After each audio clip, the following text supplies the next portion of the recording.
So now the positive side of right effort,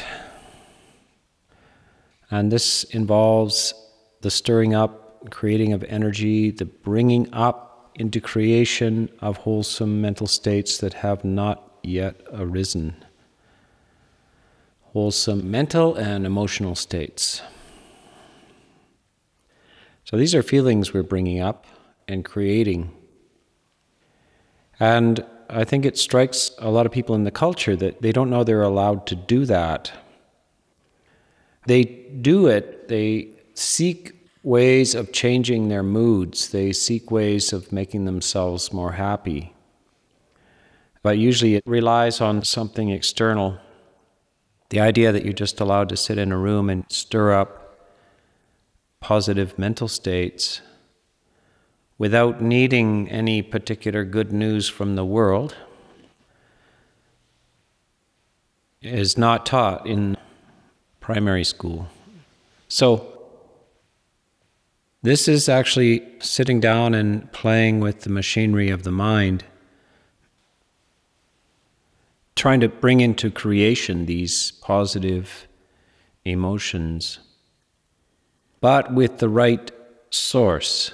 So people try to make themselves happy by sitting down with a bottle of whiskey as well, or some sort of variety of sports or music and things like this. These are sources which people attempt to bring these things up, but the Buddha is saying, don't rely on those so much. You need to have independence. You need to have more auto-generation of this. You need more self-production of this capacity, and you need to practice it. All of Buddhism is really called a practice. You need to practice these things until they become second nature. So it's a foreign kind of experience, sitting down there with a blank sheet of paper and making something coming into existence. And the words that he often uses is stirring up energy. So even energy has to be created. So you have to have the energy to bring these things into existence to begin with. So you're stirring up the energy to create wholesome mental states that have not yet arisen. So there's a couple of processes. How do you get the energy rolling? Well, this happens in ordinary life as well. That's why you have coffee and things like that. Why you go for a walk outside, why you take a few deep breaths, why you splash water on your face. These are all ways of stirring up energy. And so you need to find these inner mechanisms for stirring up energy. And of course, you can actually use those physical means as well. Yoga, for instance, is a kind of an approach to the mind through the body. Use just moving the body around until energy arises in the mind. And then there's a pure mental yoga, which is learning how to create these energies in the mind, and then you feel them as if your body's being energized. But I often repeat this idea that the body is actually in the mind. The mind is not in the body. Because you can be an Olympic long-distance runner or a wrestler or something. You come to a meditation retreat, you find yourself unable to sit up. You have the body of an Olympic athlete, and you cannot keep your back from sagging. You cannot keep your head up. You'd think, if you were physically in that kind of amazing shape, that it would be easy to keep your head up. But the head is not kept up by physical capacity, it's kept up by mental energy. And the moment you feel happy, you'll see your whole body sits up. The moment you're interested in something, your whole body sits up. Almost as if you're sitting in a tub and the water is rising and you start to feel that zero gravity of being supported by water. And this is, you notice through the retreat, probably there were times when you just couldn't, find yourself slumping, couldn't sit up. And every now and then you see it and you think, something wrong with my back, maybe I have weak muscles in my back or something like this. No, you have weak muscles in your head. That's got to work those head muscles. Yeah, it's strictly a matter of the flow of psychic energy.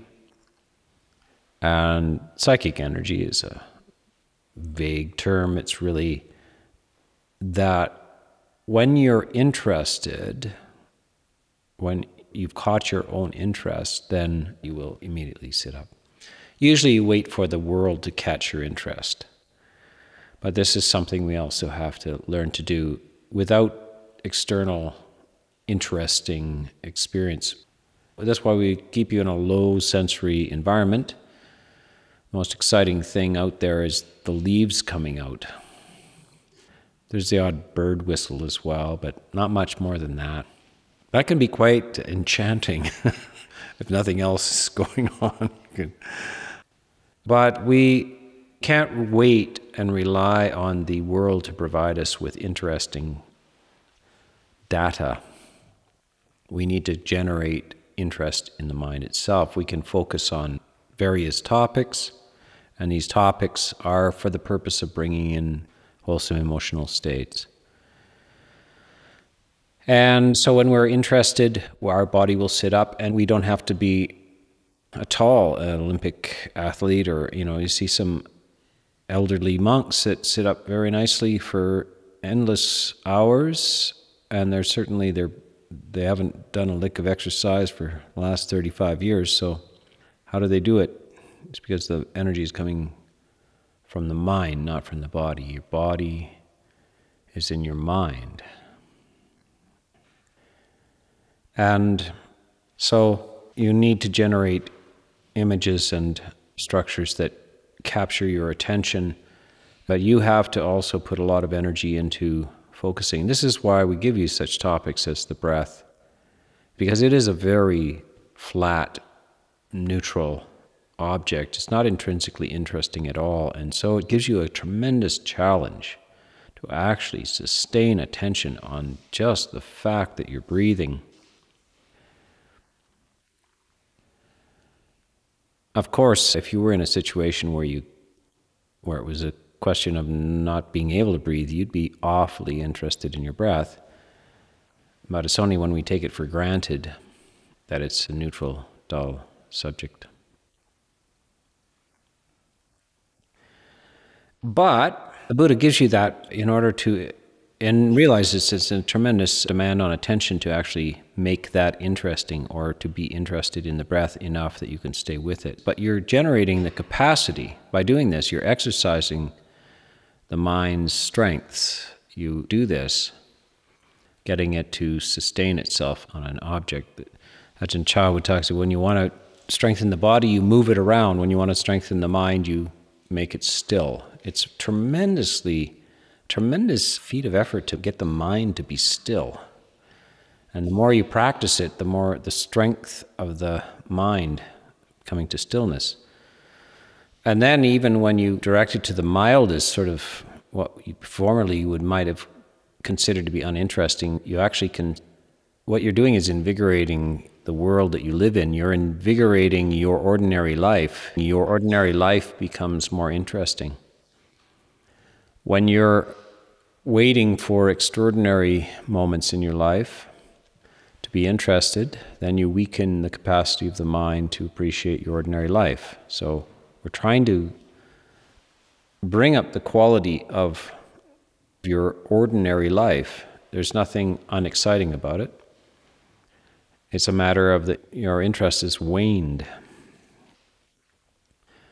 So the restoration of this through energy. So the Buddha he's a bit of a life coach. He's really trying to get you, to inspire you, to stir up energy, to appreciate your life. And one of the ways, of course, is to reflect on the uncertainty of it, the vulnerability of it, and the inevitable end of it. So he's increasing that That's one of the meditations that you can do to bring up this energy. Ultimately, there's only one little kind of list of the negative things that you want to avoid, and that is the five hindrances, which I've talked about a lot. And there's several lists of the positive ones. One of them is the five faculties, the spiritual faculties, which can be a way when you want to bring into existence wholesome mental states that have not yet arisen. Five of them are, the first one is reasoned conviction or faith. The next is energy itself, then mindfulness, then concentration and wisdom. And you're trying to bring these up and strengthen them. Those are wholesome spiritual faculties. They're also experiences. And you're going to determine to stir them up and create them. You can do it by reflection. There's a number of ways you can do it. Mindfulness will always be involved in this process, but also reflection will be involved in it.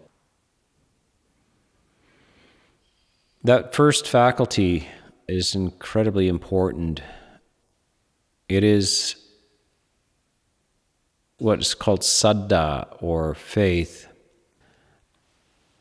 Because we're in a sort of post-Christian culture, people who are explaining Buddhism often are a little afraid of that word, but we try to translate it as reasoned conviction.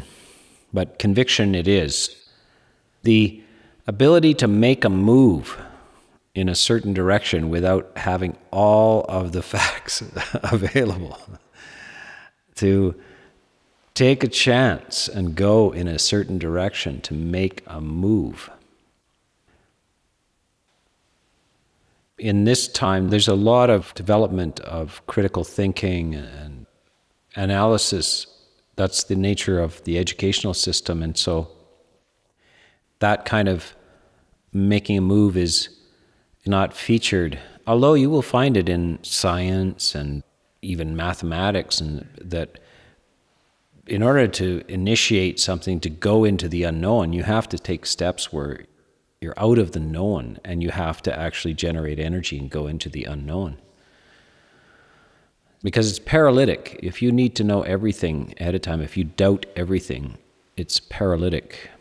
Very unsatisfactory way to live.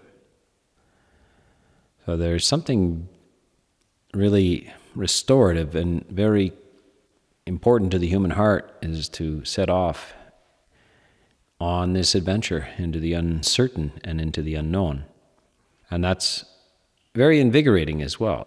It also raises energy, and you will be flat if you don't want to take any chances. You'll be flat. And by the way, it's impossible to not take any chances, because if you don't move, it might be the worst decision you ever made. So there's no safety in clinging to the certain and the known, because it may be inadequate. And so that's the situation of humans, is that we're in a situation where we have to make choices without all of the facts even being possible to know. Every time you step out the door in the morning, you step into a world that is uncertain. You don't know what's going to happen.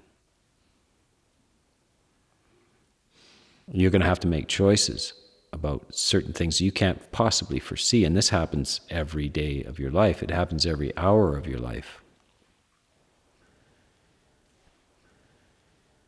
But you can also discover the joy of that as well, especially if you're person who wants a lot of data and reflection before making any moves or choices. That's the other end of that spectrum of the five faculties. That's the wisdom faculty is the analytical faculty.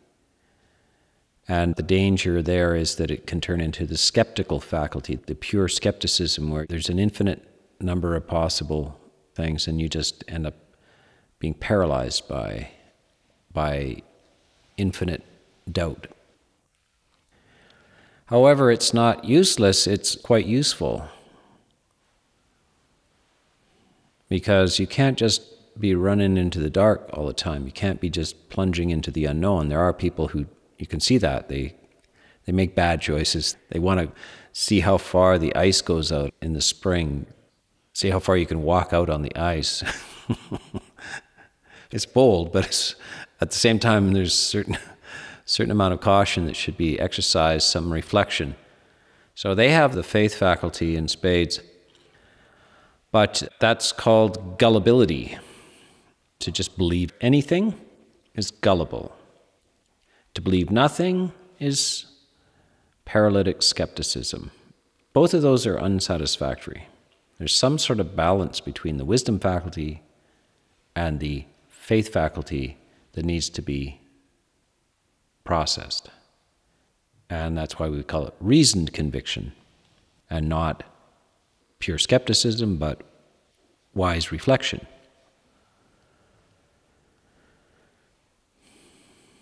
And these are wholesome emotional mental states that need to be accessed and feed into to be supported by right effort. You're to undertake the development of the spiritual faculties. You have these in some level, and you need to cultivate them and develop them. And right effort's purpose is to turn them actually into something else. You're going to turn your spiritual faculties into spiritual powers. And they're only faculties until you really work them a lot. First of all, it's important to become aware of them, that this is the beauty of the Buddha, is he's a great teacher. He can take the cloudy complexity of the human mind and emotional structure and sort of break it out into some manageable parts that you can sort of see. You can see these things when I'm talking about faith and making choices about things you're not certain of and yet you have to do it, and skeptical, how you can get yourself in a skeptical desert as well. You probably recognize some of those experiences. So the Buddha is actually able to extract these things and give you a handful. There's 5. It's no accident. You can remember them on your one hand. Remember, this is all given before anybody was reading and writing. This had to be remembered. And so these teachings are in nice numerical structures that can be retained. So this generation of the spiritual faculties through right effort is important, and mindfulness, of course, will play a role. You remember that mindfulness works for right effort, that it gets commissioned by right effort and has a job which is assigned by right effort. And at that point, it's no longer called mindfulness, it's called right mindfulness. Before that, it's just mindfulness. But after right effort has hired it to do a job, then it is now given a new title called right mindfulness. And it's embedded in the spiritual faculties. It's the central spiritual faculty. And it has a job there as well. And that is, it's still back in the monitoring structure. It's investigating the relationship between faith, or the ability to make a move, and wisdom, the ability to reflect and make a good move. And mindfulness is in there asking, am I just plunging into the dark recklessly? Am I believing everything? Or am I trapped believing nothing, rejecting all possibilities of movement, paralyzed by doubt? That's mindfulness is in there evaluating these things and informing consciousness about what's going on in there. The other 2 faculties are energy and concentration, and they, as you see when we're sitting through the morning or in long periods of time, you will see this kind of swing back and forth between energy and concentration. Concentration's Now, mindfulness is keeping an eye on these two as well, watching the teeter-totter swing back and forth. The nature of energy is when it goes off the track, it goes to agitation. It becomes over-energetic and can't focus. And concentration's tendency is to slump into sloth and torpor. And so mindfulness is this thing that keeps an eye on this and recognizes that energy is turning into just scattered agitation, or that the attempt to concentrate is actually just declining into stagnation, dullness, drowsiness. And mindfulness is this sharp thing that says, you're getting dull, or you're getting carried away, you're not settling down, your mind is all over the place. You need to bring those into balance. It knows what to pull up. It knows that this one is going off into its unwholesome condition. So you actually have to bring it down, which is a form of concentration, or concentration is declining into sloth. You need to bring it up. You need to increase energy. Mindfulness is playing a role in all this, but at the direction of right effort. So right effort is the one that wants these faculties to be brought up. All of them have to be brought up and balanced. And by the way, so including right mindfulness. Mindfulness is, at first, it's weak and untrained. And so it has to be trained as well in order to carry out its duties.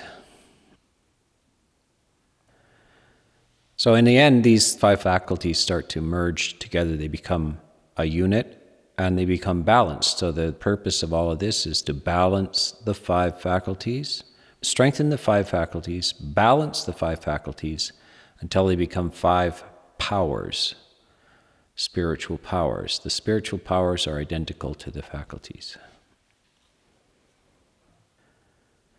By the way, so it's a nice little grouping. It's easy enough to remember on one hand, and then you get two for the price of one, because you get your spiritual faculties and you get your spiritual powers, and they're identical except for the level of strength involved.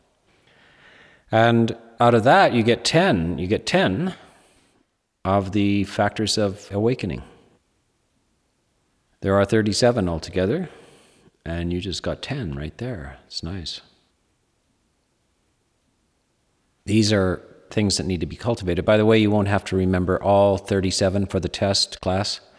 A lot of them are repetition. They overlap. As you see, there's quite a bit of overlap in the faculties. And so there's an absolute overlap in the faculties and the powers. They're the same. But you also see right mindfulness as a faculty, right mindfulness as a power, right mindfulness as a factor in the Eightfold Path, all kinds of repetition of mindfulness. And you also see it as repetition of effort. So these things overlap. But what are we trying to do with right effort? The right effort to what? To attain enlightenment. But it's not right effort if it's not directed towards that. And what are the processes? Do you just join a church and then you're safe, or just join a club, or what, No, from a Buddhist point of view, that would be just too easy. I wish it was. No, you have to do the work, and the work is to put the causes in. And what are the causes? The factors of enlightenment are the causes that need to be put in order to get the results, the fruition of enlightenment. So these are the enlightenment factors, and right effort has to be put in, and you can also put effort into the rousing of the 7 factors of enlightenment. That's another nice little thing. We remember that basically all of the negative ones can be summarized as 5, and then there's several groups of wholesome ones. And one of the nice groups that you can remember is the 7 factors of awakening. So you got your 5 hindrances, 7 factors of awakening, and they're pitted against each other. And the right effort is, the first 2 of the right efforts is to prevent those hindrances from arising to begin with, and when they arise, to get rid of them. So The last 8 hours of talks have been something about that. But on the positive side, the 7 factors of awakening need to be brought into existence. If they're not there, they're brought into existence and raised up and then sustained and deepened. It's really handy to know these 2 things because they're basically the basic description of what has to be done. If you can just keep these things, 5 hindrances have to go. 7 have to be brought into existence. That's what you want in your garden. Remember, we started with this garden simile. It's just a process of gardening, prevention of the weeds, and if they come up, you have to remove them. And then there's still nothing in your garden. There's flowers and vegetables and all of these things. Those are the enlightenment factors. The cultivation of this process, the watering, the reading your seed catalog in January on the long winter evening, thinking about those flowers that you want. You're going to have to read some Dhamma, or you can get it by just listening to Dhamma talks. That's basically seed catalogs about what you're going to plant in your garden and how to bring them up and maintain them and inspire them. So the 7 factors are incredibly important. By the way, these 2 lists will occur again before you get to right concentration. They're going to occur under right mindfulness. They're going to occur in the 4th foundation of right mindfulness. It's called Mindfulness of Dhamma categories. Dhamma Nupassana, the 4th category of right mindfulness, is basically summarized by 2 things: 5 hindrances and the 7 factors of awakening. If you can just remember those 2 things, that's what your mindfulness is working on. Mindfulness is being instructed to overcome and remove covetousness and grief for the world. That's your instruction under right mindfulness, this little phrase that keeps occurring, and that covetousness and grief for the world are simply a summary of the first 2 hindrances. Covetousness is greed. Grief for the world is you don't like it. In other words, aversion. Greed and hatred. The job of mindfulness in the Eightfold Path is to overcome these 2. In fact, they're just a placeholder for the 5 hindrances. Your job with right mindfulness is to overcome 5 hindrances. And then, when you finally get to it in the 4th category of right mindfulness, your obligation and duty to the 7 factors is not to watch them, not to observe them, but to maintain and sustain them. And it says so under right mindfulness. So mindfulness has certain kinds of activities and duties, and some of its duties is to watch certain things rise and pass away, such as sensations in the body, pleasure, pain, and neutral sensations. Your job is to watch them rise and pass away. That doesn't apply to all the mental contents. It absolutely cannot be applied to that, because sensations in your body are not volitional. They rise and pass, so you don't want pain. It just comes to you when you don't want it. And no matter how much you don't want it, it will come anyway. And pleasure comes sometimes, neutral feelings sometimes. You can stand aside from those and watch them rise and pass away and get into a detached sort of view of these. But the instructions in right mindfulness are not that for mental conditions, nor the feelings that accompany mental conditions. It is not to watch them rise and pass away. Are they impermanent? Mental states, emotional states, are they impermanent? Yes. Is the instruction then to just watch them rise and pass away and know their impermanence? No. The instruction is to cultivate those which are positive, the enlightenment factors, and to maintain and deepen them, and to quickly prevent or remove the negative ones. So it's not a neutral watching, rising, and passing away. And the thing about knowing them as impermanent, if you really knew they were impermanent, you would be always in the enlightenment factor range. If you knew that, if you truly knew with wisdom that anger and greed, etc., were intrinsically impermanent, you wouldn't have them. It's because you don't really know that. You're not really watching that you have that. That is not the case with sensations in the body. Even the Buddha had painful sensations in the body, and he knew they were impermanent. They rose and pass away.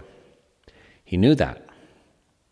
He didn't have the five hindrances. He wasn't observing the five hindrances because they don't arise in his mind.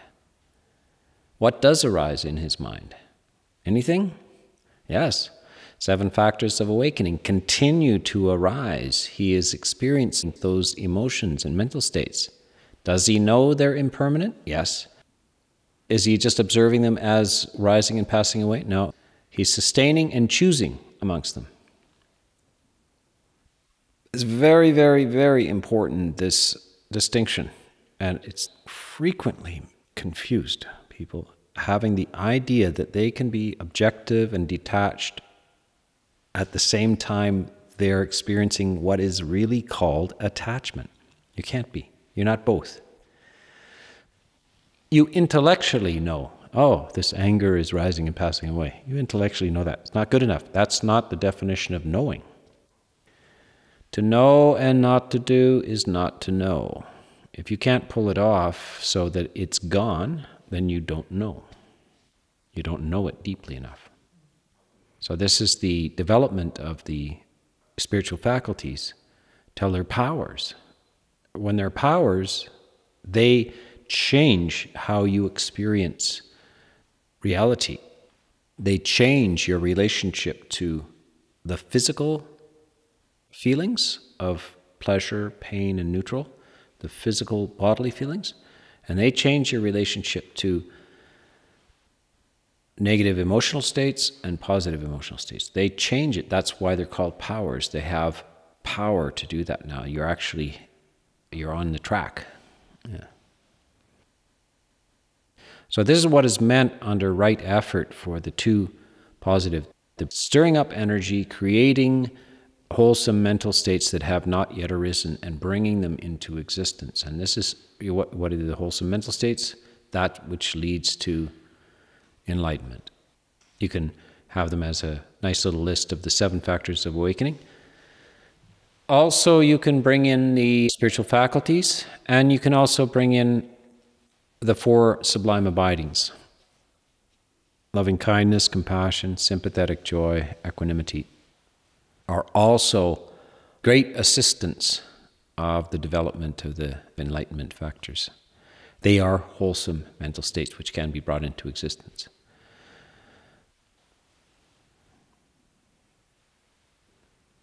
So there you have 21. 5 faculties, 5 powers, that's 10. 7 factors of awakening, 17. 4 faculties, 21.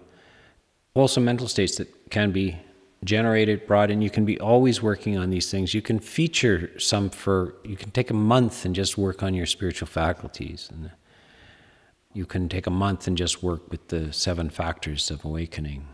You can take a month and just work with the sublime abidings. It's just whatever is useful, whatever you need. You can self-diagnose a little bit. Say, well, I'm an aversive character. I've got a little bit of hostility to the world. You know, it's not all that greedy, but I'm pretty hostile. I think I'm just going to go and move right into loving kindness for about a month. I need a break from this aversion.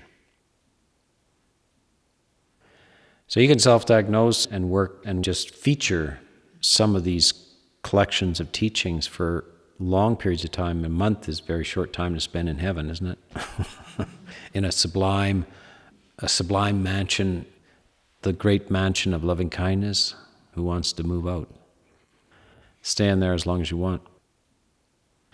So this is what these two positive sides of right effort is. A beautiful invitation. The Buddha is making a beautiful invitation. This isn't just dry work. This business of meditation is not dry work. And sometimes you'll see in the commentary, there's a word, sukha vipassana. Sukha, not sukha as in happiness, but dry, means dry. Sukha, dry insight. It doesn't, the invitation really is quite juicy. It's not dry, it's juicy. And to get onto these positive, rousing positive things as soon as you can, to make this beautiful in the beginning, beautiful in the middle, and beautiful in the end. The quicker you can get to the beautiful, and it's not to be indifferent to the beautiful or detached from the beautiful. That is not the instruction of the Buddha. It is to go swimming in the beautiful, to immerse yourself in the beautiful, and to trust that the beautiful has beautiful results, inevitably. So this is a little introduction to the positive side of right effort.